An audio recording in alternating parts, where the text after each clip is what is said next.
There's a certain type of person who can debate for hours about the impending global economic crisis, the nuances of 18th century political philosophy, or the grand narrative of human history. But ask them how they're really feeling, and all you get is silence.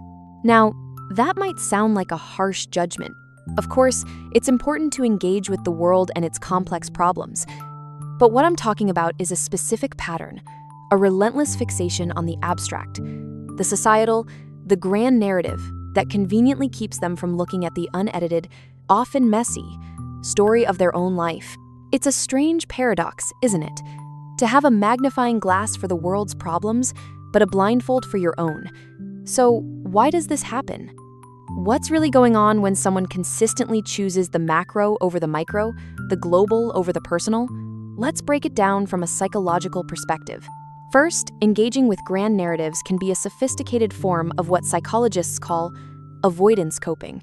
Life's personal problems, a strained relationship, career dissatisfaction, deep-seated insecurities, are emotionally taxing. They demand vulnerability, introspection, and often uncomfortable change.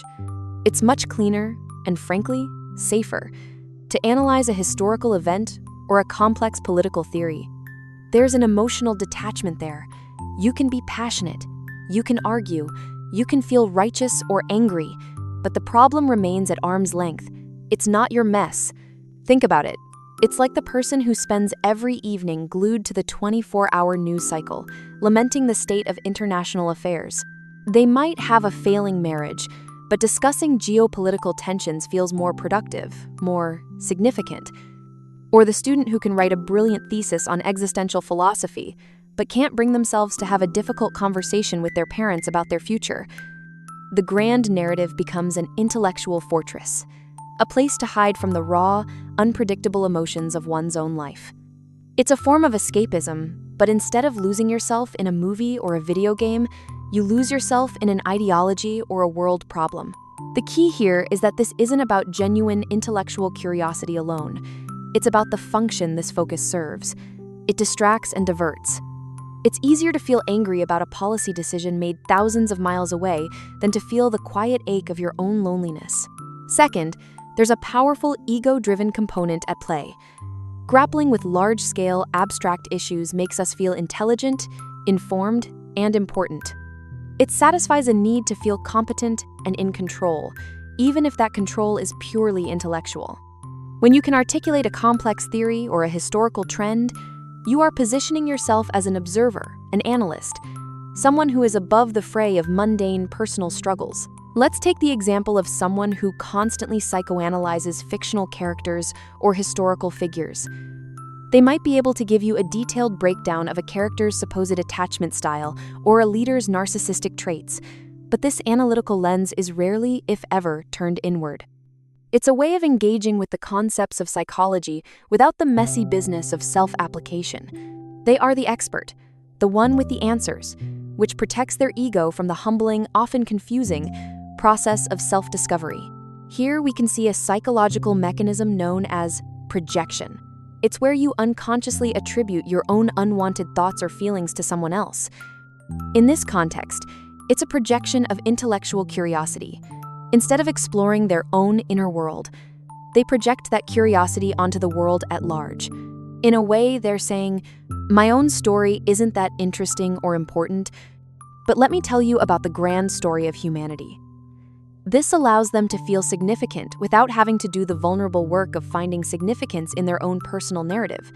On a deeper, more existential level, an obsession with grand narratives can be linked to something called terror management theory. This theory suggests that our awareness of our own mortality creates a potential for deep-seated anxiety or terror.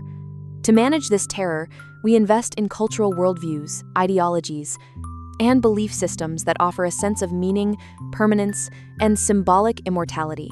When you attach yourself to a grand narrative, a political movement, a national identity, a historical struggle, you become part of something bigger than your small, finite life.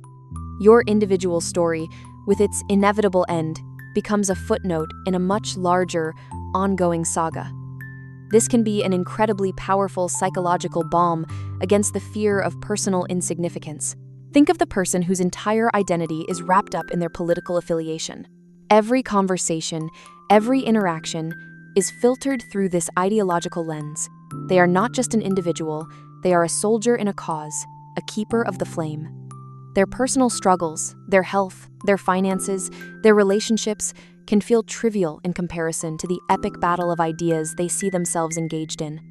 Their legacy, they feel, won't be in the small kindnesses they showed or the personal growth they achieved, but in their contribution to this larger-than-life narrative. They've traded a personal story for a collective one, because the collective one feels like it will last forever. Finally, grand narratives often provide a comforting sense of clarity and moral certainty that is sorely lacking in our personal lives. Abstract ideas can be neat and tidy. You can have heroes and villains, right and wrong, clear cause and effect. Personal life, on the other hand, is messy.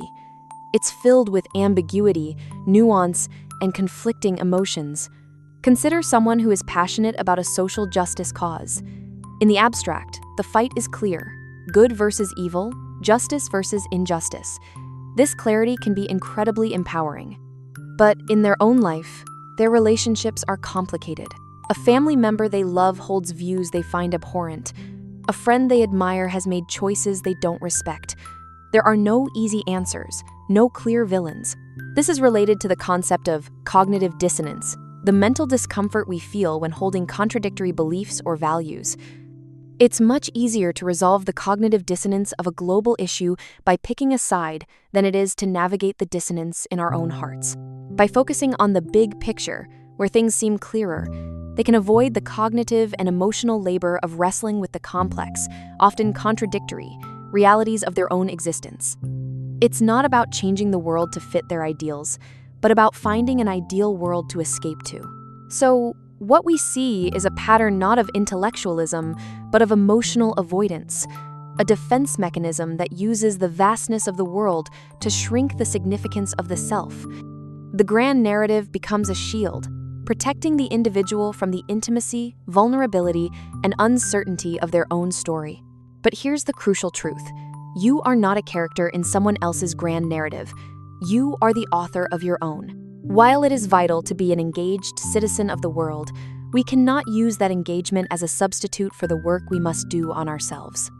The courage it takes to debate a political ideology is nothing compared to the courage it takes to admit you're unhappy in your marriage, to confront your own prejudices, or to finally start writing that first chapter of your own story.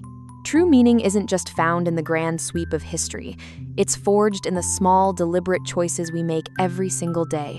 It's in the way we love, the way we fail, the way we get back up. It's about learning to hold both the magnifying glass and the mirror, to care deeply about the world while tending to the garden of your own life. Because ultimately, a better world is built by individuals who have had the courage to first understand and build themselves. He doesn't want you to live up to his expectations. He wants you to live up to your own. What do you think? Do you see this pattern in others, or maybe even in yourself? Share your thoughts in the comments below. And if this resonated with you, make sure to subscribe for more insights into the psychology of our everyday lives.